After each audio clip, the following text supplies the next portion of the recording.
Break it down. Give me 5 people you ready to fight right now.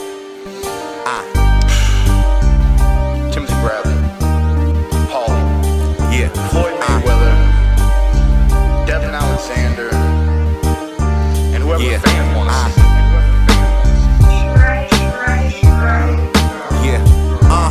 Listen, I told you give them something visual, so you in the head and made your own YouTube-based TV show. It's an array of IPAs and fighters on the road. Got a question? Put them in your comment section right below. Barbershop talk while you're sitting in your living room. Pacquiao, Mayweather, and we can't forget the bruise. Coming to you live with the scoops like a ladle. Allow me to introduce the boxing round table. Rollo Jenkins. Well, hey, look, I got a question though, Kendall. Check this out, right? Now, when we were talking last time, we were talking about the 3 fighters that passed the eye test basically as the best fighters. And it was one guy named, I didn't name, but I didn't, because it didn't come up in my head, but I think Lomachenko can probably be the best fighter, like, real soon. I agree. I like Lomachenko. I think the most hit Russell. Man, that dude got some skills, man. Yeah, that motherfucker got some skills. I want to see him and Reagan that fight. Yeah. Lomachenko is my. That motherfucking bang, man. Yeah. No, man. Damn, Sergio killed himself with this. I'm trying to hurt about Sergio fight fucking with Cotto and don't let Cotto beat his ass up. Damn. Man, I don't hold it against him, man. I mean, because at the end of the day, man, I'm still, if the nigga knees was 100%, I'm picking that nigga today to stomp out Cotto, bro. At 40 years old. Like, you know what I'm saying? So, it was really one issue that got the nigga beat.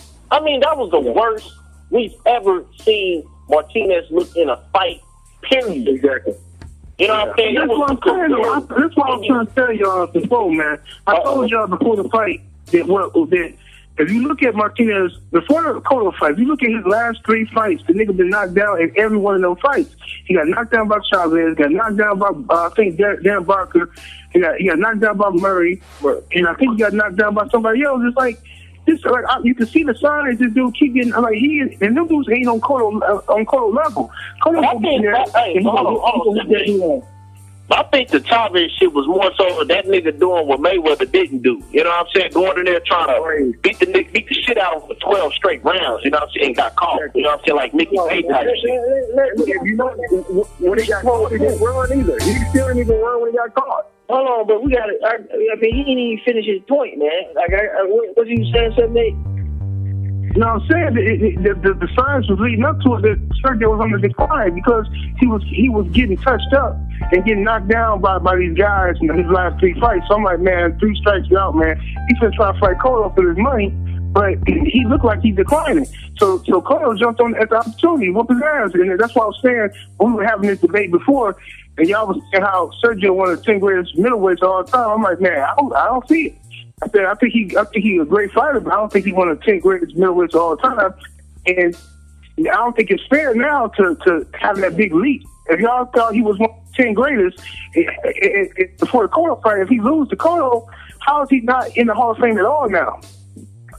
I can tell you, I can tell you why. Because at that time, remember, man, boxing is ever changing, man. You're not stuck because you said something then, but when evidence, that's why they fight the fight. Like, that's the biggest thing that we're waiting on. That's what we talk about, like, hey, man, I think this guy in the top 10, and nobody really had a list to refute that. Now that he got beat by Cotto in conjunction with his decline, because it's an ongoing whole person concept type of judging. Now you can put everything in totality, and now you're like, okay, this is concluded. So now we got more evidence, because we didn't have the evidence of him being destroyed, going in there with bad knees with Cotto. We couldn't do that, just like Cotto.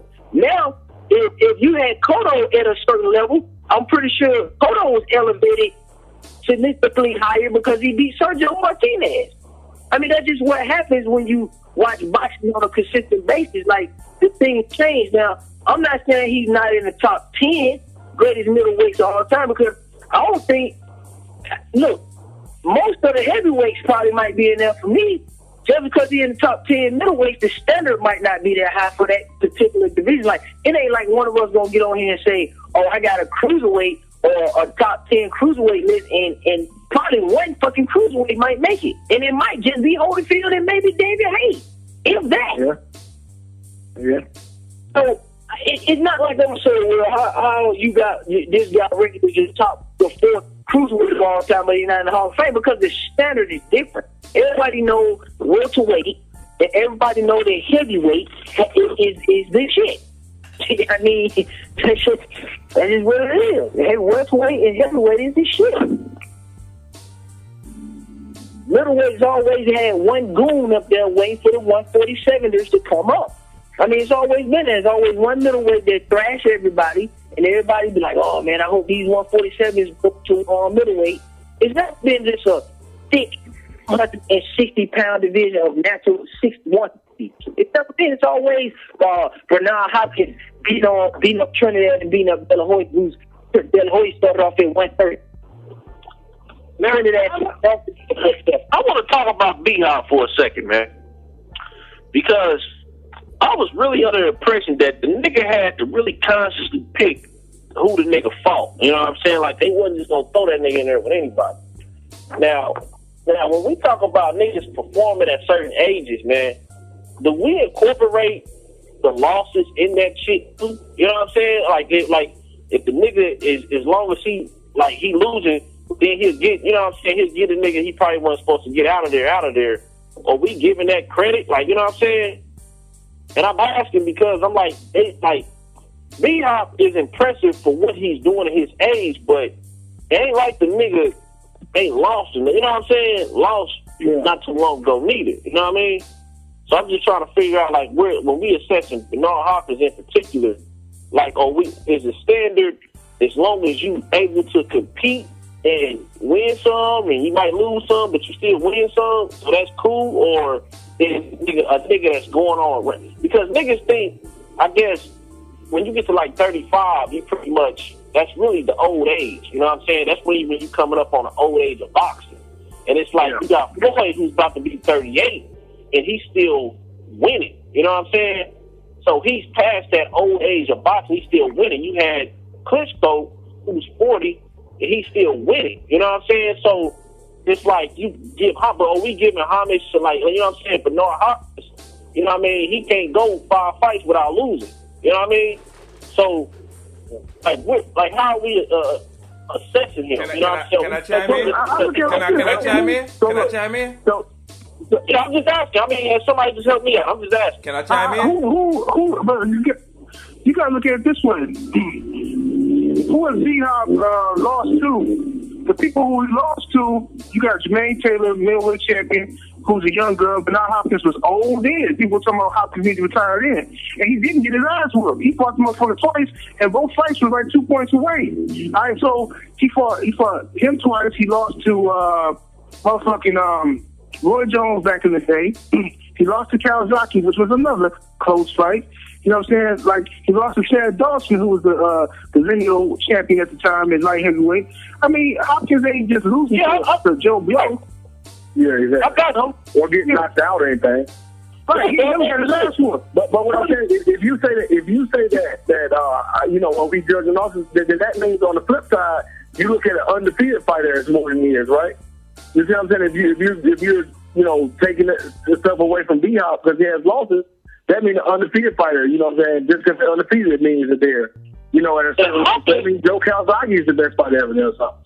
It's pretty hard to, like, whoop on Hopkins' ass.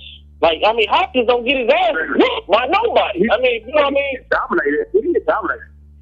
Yeah, but I mean, I'm talking about just getting his ass beat. You know what I'm saying? Like, this nigga, because of the style that he fights, it's kind of hard to just whoop his ass like that. You know what I'm saying? Like, you would have to have a similar style like Andre Ward to go in there and be like, yeah, man, I whooped B Hop's ass. B Hop ain't never been knocked out. You know what I mean? Like, his style probably ain't gonna let him have, like Floyd Mayweather. His style probably ain't gonna allow him to get knocked the fuck out. You know what I'm saying? So he probably can be 45 like that ain't never been knocked out. Hey, and you know something? See, now, this is when you have a chance. See, this is why I keep telling you, this is what boxing's about. This is why you always got to push yourself to the limit. Now, if you're in the 175-pound division, and Bernard Hopkins is the man, and he's old, it's not about his age. It's about his invincibility or his invulnerability to being knocked out. So when you go in here, not only are you trying to aim to beat him, you're trying to do something that is unprecedented. That's how you make the Hall of Fame. See, it ain't just about always who you beat. It's also the event, how you perform in the event, and how you look as an overall fighter. See, if you go in there and you knock out Bernard Hopkins, yeah, they're going to say he was old, but at the end of the day, they can't take the fact that you knocked this dude out and nobody has ever been able to do it. That's the kind of stuff that makes you a Hall of Fame. You think Chad Dawson would have made it to the Hall of Fame had he knocked him out? I think that'd be a start. I mean, that could be a start.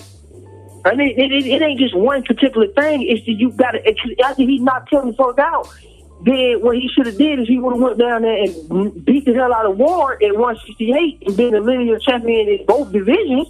See, now we talking. Because now we got a dude who's the lineal champion. He beat two top-level guys.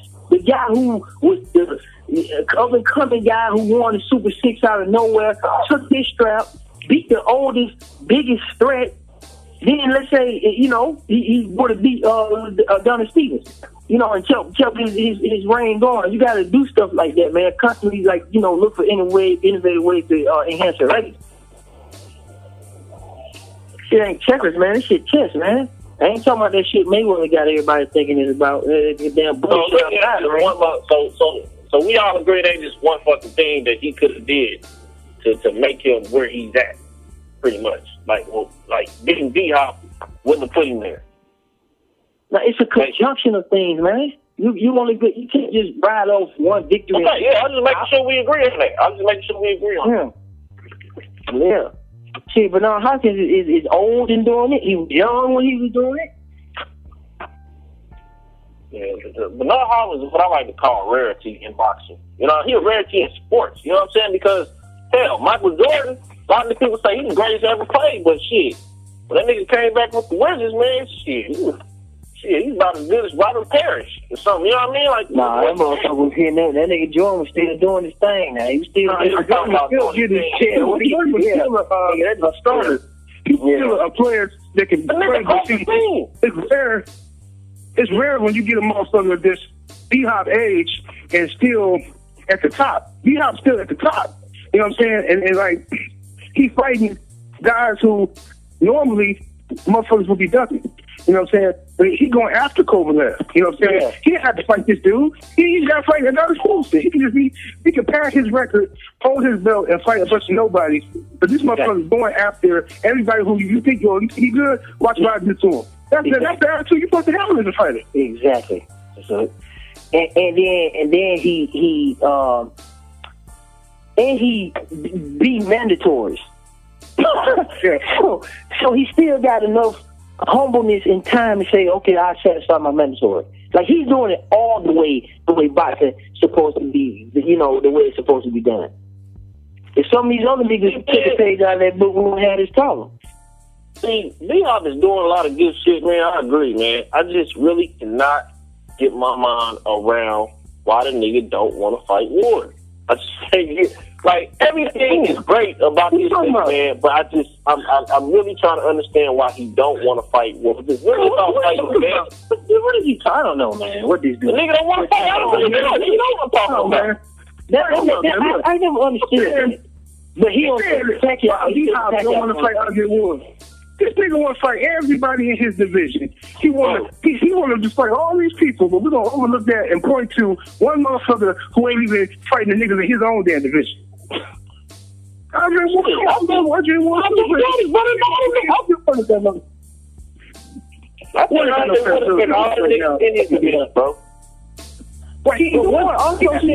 Ward said he ain't going up to 175 too, though, man. See, that's what you said earlier.